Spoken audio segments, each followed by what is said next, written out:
Vegetarian மீன் குழம்பு ஆக்சுவலா வந்து வாழைப்பூல செஞ்சது. வாழைப்பூ கிடைச்சுன்னா இந்த சைவ மீன் குழம்பு ட்ரை பண்ணி பாருங்க, சூப்பரா இருக்கும். எப்படி பண்றதுன்னு பார்க்கலாமா? வாழைப்பூல இருக்கிற நரம்பை எடுத்துட்டு இந்த மாதிரி கிளீன் பண்ணி எடுத்துக்கோங்க.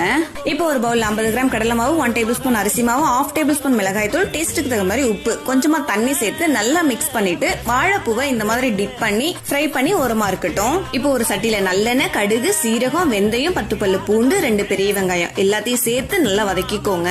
இப்போ அது கூடவே பச்சை மிளகாய், கருவேப்பிலை, மஞ்சள் தூள், குழம்பு மிளகாய் தூள் ஆட் பண்ணி அது கூடவே அரைச்சு 3 தக்காளி பழ விழுதையும் சேர்த்து நல்லா வதக்கிக்கோங்க. இப்போ எலுமிச்சம்பழம் சைஸ் புளிக்கரைச்சலையும் ஆட் பண்ணி நல்லா கொதி வந்ததும் கொஞ்சமா அரைச்ச தேங்காய் விழுது, குழம்புக்கு தேவையான அளவு உப்பு ஆட் பண்ணிட்டு கடைசியா வாழைப்பூவையும் ஆட் பண்ணி உடனே அடுப்பு ஆஃப் பண்ணீங்கன்னா சைவ மீன் குழம்பு ரெடி. இந்த வாரம் எபிசோட்ல கவனி அரிசி இடியாப்பம் கொஞ்சம் டிஃபரெண்டா இருந்துச்சு. நெக்ஸ்ட் வீடியோல அதையும் பண்ணலாமா? ரெசிபி வேணும்ன்றவங்க சொல்லிட்டு போங்க. பாய் மக்களே.